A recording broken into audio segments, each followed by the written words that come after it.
Hello అండి, అందరికీ నమస్కారం. Welcome back to my channel Abhinaya Varahi a journey by Pravalika. ఆషాఢ మాసంలో జరుపుకునే గుప్త నవరాత్రుల్లో భాగంగా 5వ రోజు అమ్మవారిని ఏ మాలలతో అలంకరించారు, అలాగే అమ్మవారి శ్రీచక్రంపై ఏ విశేషమైన కుంకుమతో కుంకుమార్చన జరిగిందో మరియు అమ్మవారి యొక్క చిన్న కథను మీ ముందుకు తీసుకువచ్చాను. ఎలా ఉందో వీడియో మొత్తం చూసి కామెంట్ సెక్షన్లో కామెంట్ చేయండి. వారాహిదేవి నవరాత్రుల్లో భాగంగా 5వ రోజు అమ్మవారిని ఉదయం వంకాయల మాలలతో అలంకరించారు.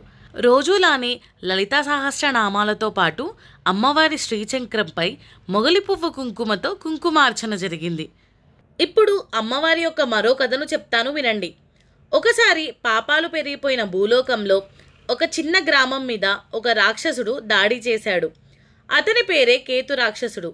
అతను రాత్రి సమయంలో గ్రామంలోకి ప్రవేశించి గోపాలులను, మహిళలను భయపెట్టి వారి పండ్లను, ధాన్యాన్ని దోచుకొని పోతూ ఉండేవాడట. అప్పుడు ఆ గ్రామస్తులు సముద్ర తీరం వద్ద ఉన్న ఒక పురాతన శక్తిపీఠం వద్దకు పోయి జాగరణ చేసుకుంటూ వారాహి మాతకు భక్తితో పూజ చేశారు. అప్పుడు ఆ మాతావారు వారి ఆర్తిని విని వారాహి ముఖంతో మానవ రూపంలో రాత్రివేళ ప్రత్యక్షమయ్యారు. ఆమె చేతిలో దండం, త్రిశూలం మరియు ఖడ్గం కలిగి ఉంది. ఆమె ఒక గర్జనతోనే రాక్షసుడిని భయపెట్టి కొంతసేపట్లోనే అతన్ని సంహరించింది. ఆ గ్రామస్తులు ఆమెకు ధన్యవాదాలు చెప్తూ ప్రతి ఏటా అమావాస్య రాత్రి ఆమెకు ప్రత్యేక పూజలు చేయడం ప్రారంభించారు. ఈ కథ యొక్క పాఠం ఏంటంటే, భక్తి నిజమైనదైతే దేవి సహాయం ఖచ్చితంగా లభిస్తుంది. అలాగే వారాహిమాత రాత్రి సంరక్షణ దేవతగా, శత్రువులను నివారణకారిణిగా పూజించబడతారు. చిన్న గ్రామమైనా సరే నమ్మకంతో పూజ చేస్తే దేవత శక్తి మేల్కొంటుంది.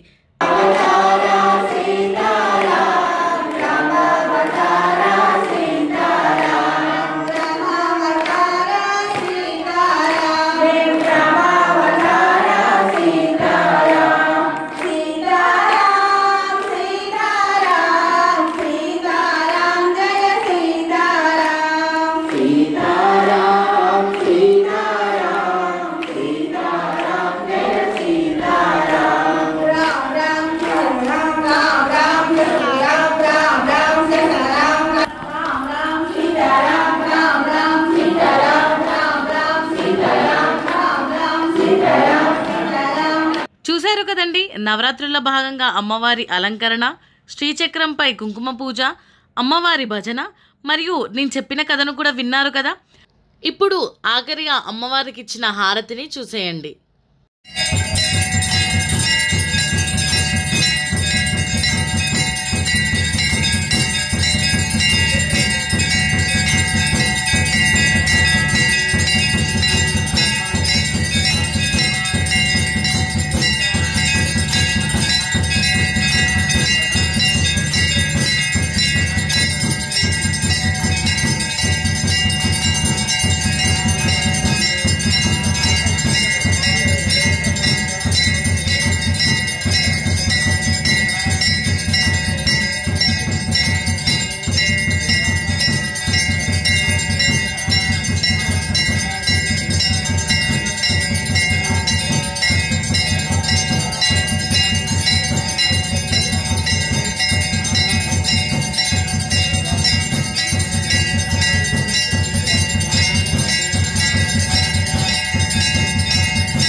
జగదంబ విశ్వపాలిని మాతకే. చూశారు కదండి, నవరాత్రుల్లో భాగంగా 5వ రోజు అమ్మవారికి ఎంత ఘనంగా పూజ జరిగిందో. నాతో పాటు మీరు కూడా అమ్మవారి కృపను పొందాలనే ఉద్దేశంతో ఈ వీడియోను మీ ముందుకు తీసుకొచ్చాను. ఇలా ప్రతిరోజు అమ్మవారి యొక్క పూజను పోస్ట్ చేస్తూ ఉంటాను. మీకు కనుక నచ్చినట్టయితే please like, share and subscribe to my channel Abhinaya Varahi a journey by Pravalika.